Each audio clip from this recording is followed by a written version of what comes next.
রাজশাহীতে উচ্চ মূল্যের সবজি উৎপাদন করে লাভবান হচ্ছেন কৃষক। এ বিষয়ে বিস্তারিত জানাতে আমাদের সঙ্গে যুক্ত হচ্ছেন সহকর্মী মতিউর মর্তুজা।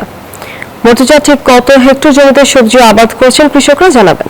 সবজি চাষ হচ্ছে, আমরা কৃষকদের সঙ্গে কথা বলেছি, তারা বলছেন যে এসব সবজি চাষ করে তারা অত্যাধিক লাভবান হচ্ছেন, যে কারণে আগ্রহ বাড়ছে, চাষের পরিমাণও কিন্তু বাড়ছে। উচ্চ মূল্যের যে ধরনের সবজি রয়েছে, আমরা যদি বলি ক্যাপসিকাম, বিটরুট, পুদিনা পাতা, থাই পাতা, লেটুস পাতা, চেরি টমেটো চাষ করে বছরে প্রায় 5 থেকে 10 লাখ টাকা আয় করছেন কিন্তু কৃষকরা। আমরা দেখেছি যে রাজশাহীর পবা উপজেলার বিভিন্ন এলাকায় এ ধরনের সবজি চাষ করা হচ্ছে। আমরা একটু কৃষি কর্মকর্তার সঙ্গে কথা বলতে চাই যে কৃষকরা আসলে কতটা লাভবান হবে।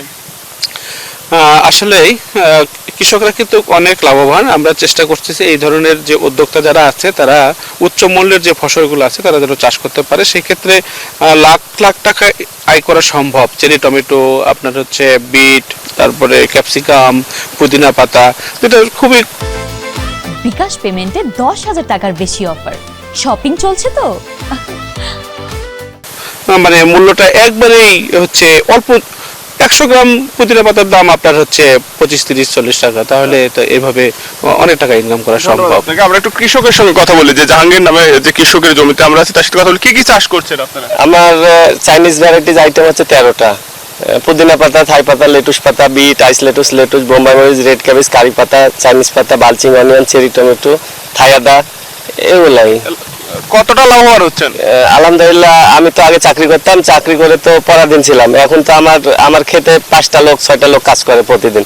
তো 5-6টা লোকের মোটামুটি মাসিক বেতন তো 60-70 হাজার টাকা লাগে। তারপরে আমি নিজে সংসার চালাই, সেভিং করি, মোটামুটি আলহামদুলিল্লাহ খুব ভালো আছি।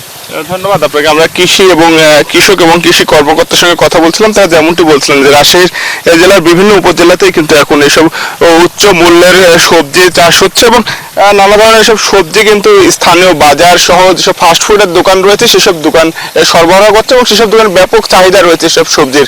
এ ছিল রাজশাহী থেকে সর্বশেষতম। ধন্যবাদ আপনাকে।